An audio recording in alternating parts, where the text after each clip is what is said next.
What is up, guys? Well, what is this? Well, this is my controller for my little CNC machine, the little 3018 Pro. A little cheap Amazon specials for what I've been engraving all these lovely PCB boards with. And just, it's been awesome having it.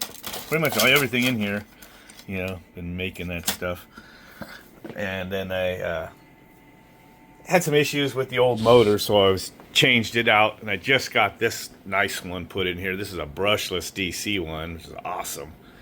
So, and I did some test cuts with it. It actually works. Seemed to be working pretty good, a little more steady.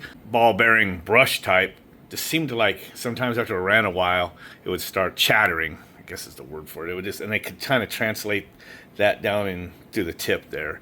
If you're just cutting wood and plastics and stuff, and those brush motors are fine. The one was really fast, the upgrade one I got, but for doing circuit boards and getting into the smaller stuff for surface mount, where I need the really small precision cuts, isolation routing as you want to call it, I was having issues. So I changed this, and then I was ready to kind of go. And then what happened was this week,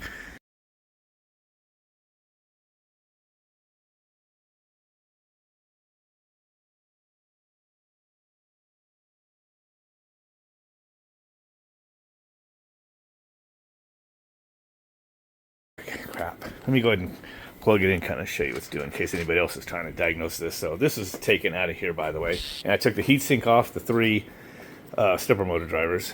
And you can plug this USB in at any time because it powers the some of it, and then the rest powers off of the 24 volts. Let's plug it in. But of course I was taking it. So this seems to be a 12 volt buck regulator, and then they have I notice a 5 volt one, and I notice this 5 volt one is getting really freaking hot after a few minutes. Oh, it's already getting hot. So something's shorted on there. You say port open, so it's seeing the USB, but it doesn't go to idle. So I think this microprocessor shorted out. I don't know if I feel any heat on it. Nope. How about not any steppers? Oh, wait a minute. Ooh, that was burning hot. Who knows, that regulator might be shooting out more than 5 volts now. So this one's hot, and then this regulator's getting smoking hot, which would make sense if you have a shorted output. So something's shorted on this thing. None of those chips are bubbled. They're not obvious, but anyway, bad. So I've been out of commission for a few days, so I just ordered this one. Slightly different. This is from SainSmart. And you can tell it's very similar, actually, almost identical layouts I'm looking in there, except for they laid these out different, which I kind of like. Instead of being a double row without separators, this one has separators for all the safeties on the bottom. And I was only using the probing one, which I think looks like the one second to the left. Top looks like it's laid out exactly the same as the other one was. And then it's got a power switch here, which the other one was a push button down here. So should be good to go. But so before I hook that up, it's kind of more show and tell here. So while that was messed up, I'm like, when I hook this back up, something weird happened, a ground loop, something. I don't know why it changed when I put this monitor on there, but you know what? Let's change things around. So I put that PC back together in there, got that working, driving the two 4Ks in there, and I'm just going to use this laptop right here, driving this 1080 for an extra monitor here. And you could tell that for the year that I've been using this, and I can't, say that these are crap. This has been a good, best bang for the buck type of laptop. I like that it had two USB-C connections, and I think either one will charge it. It shows charge, unplug. Plug in the other one. Yep, either one charges. I notice it shows the symbol. So most don't have two of them. This one has one, which is great, so you don't have to feed the power through the dock. So power could go directly here, and then the other one was the dock. It was on the one computer and loading it from the one computer right to the machine. So now I'm going to be going from computer to computer. I need to send the file over. So on my little server I have, on my network, I just made a new folder in it on each computer, and so I should be able to just save the CNC files to the one folder, and then this has access to it. Just be able to walk right out here and open it up. Shouldn't have any problems keeping the two computers separate now. So now I'm going to hook up that board and let's see if we can get this thing back in operation. Okay, I slapped on the new one. I don't have the 24 volt stuff all hooked up to the spindle motor. And actually, I'm going to be using a separate power supply, I think, now for that, just to keep it separate. Just going to send out the command for it to run. Maybe I might just hook it up and turn it on manually over here, or maybe put in enable. But so fired up, it says idle. Got the keyboard over here, testing it. Got the axes back, left, right, back, forwards, up, down. So it's working. Stepper motors are good. Not shorted, anything like that. So sweet. I should be home free. Should be able to just hook up the spindle motor again, get that up and running. I just realized a stupid little mistake. Not all my fault, but I should have checked. So on the diagram, actually, here it still is right here. It tells you, wherever I found it, it was showing you to take the 5 volts. Now I only see 2 wires, but I had a diagram, I think I looked at it on the internet, and it showed you hooking up the ground, the 5 volts from board to board, which is this speed controller board here, to this board, 5 volts, and I wasn't even thinking, man, that was stupid. So over here, I just plugged in the ground and the 5 volts only, like this diagram actually shows. Oh, that's right, there's no detail on here. You have to go to the website, hit start, and it runs. And you have to go, when I'm running it manually, it doesn't let me change the speed, but when it's, I can program the speed when I make the, in flat cam, or I can override it here in Candle, but I'm kind of thinking of just running it over to this potentiometer, because I'll just turn it on here and I can adjust the speed on the fly. Let me hook that up. We'll kind of see how that works. So now I'm making a quick board. My new speed controller board where I'm going to mount a potentiometer. Just have a couple connectors. So we'll just take the common and 5 volt pulse width modulation that comes out of this controller. It'll go over to that board. And then it'll go through the potentiometer and then over to the motor speed controller. So when it's cranked all the way up, it'll just pass through the signal. And basically it'll be just an attenuator, really. So I could still use, if I wanted to, program in or to slow down the spindle in the CNC software. Or I could just manually slow it down, which is what I'll be doing most of the time, and probably just setting it for full speed in the software. So we'll let this go. Looks like it's coming out pretty good. And just a real simple layout. Got it all mirrored. So I don't have to flip the board over, but it's just doing everything from the bottom, the traces, the hole cuts, and through holes for the drop the components in. And it should work. Okay, now we're doing the cutout. It's over here. Cutting out my board for me, leaving some notches in there, basically making it a breakaway. It should be finishing up right about now. There, it's done. Of course, see, motor doesn't stop until I stop it. Likewise, when I start it, I have to start it. So you have to remember to do it before it touches down. Okay, so just gonna leave the board so I can solder it up, and then I'll cut it out the last little bit later. So actually kind of a good idea. And then I just put a bright light under here so I can see through the holes, and then lower this little sticker that I print out, and then kind of just gives me like a where everything's laid out. Okay, making the mounts to put this new little basic speed controller over here.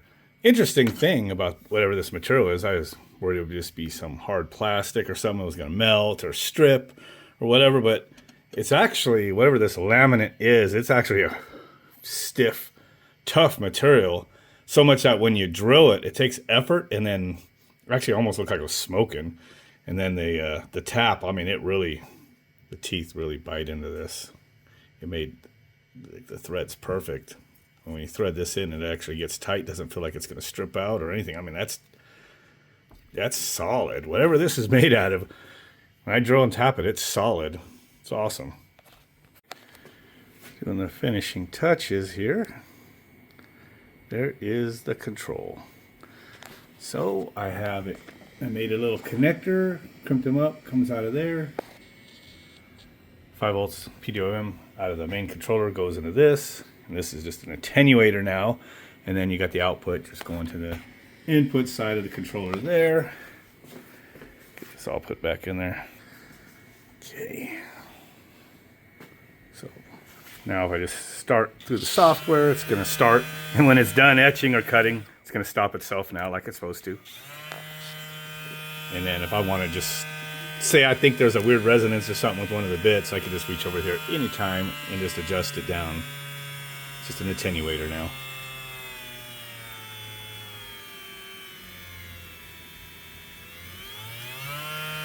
Of course, wherever I leave it, that's where it's going to be at.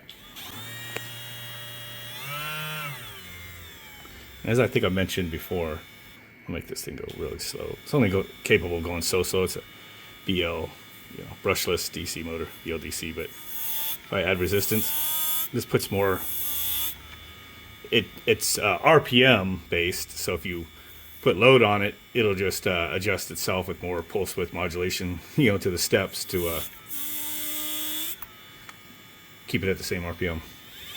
So that's awesome. And this board is real simple. I got a little LED, it just turns on. And that's it. And it's kind of a shame because I had this awesome board that I made for the regular brush style one. Basically, the pot was an analog input to my microprocessor, which then made a pulse width modulation going out to my homemade gate driver. Had the surface mount MOSFET here. I actually had a spot for 2 of them, but it turns out that one was plenty to run it. I had no problems with it. And that's just a 5 volt voltage regulator linear there from the 24 volt DC. So the 24 volts turned on, from that main output went to this, and then this was my speed controller. Because the 24 volts out there at switches is not pulse width modulated. At least it doesn't seem to be. But I did notice that there's a separate pulse width modulation output. So I could have just taken it and as my analog input here. But I do always like having the knob, so I could just come over here and adjust it. So now on here, I have this attenuator. So I think we're good to go now. And I made these boards before I had this. And intermittently, I would get good cuts with that brush one. I think it was when I first took the one apart and oiled it. But after a while, it just starts getting, I don't know, it's like the bearings get warm or dry or something, and then you start getting a little bit of chatter, which increases the in play. But you can see that these boards came out beautiful. This is what I wish everyone would look like.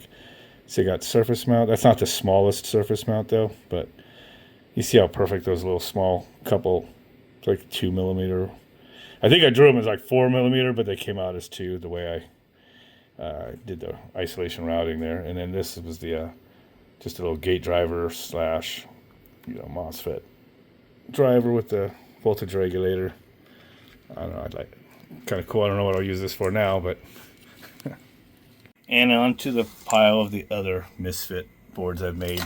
All this stuff in this box is working stuff that I changed my mind on or something after I built it or was a test build.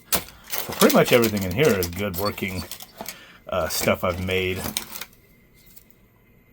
This still boots up too, if I'm not mistaken. Shit. Some of it I could probably repurpose if I just hook wires up, use them for whatever. But okay, so got this loaded, and we'll just do a test. So if I get send now, it should start the spindle on its own again. There it goes.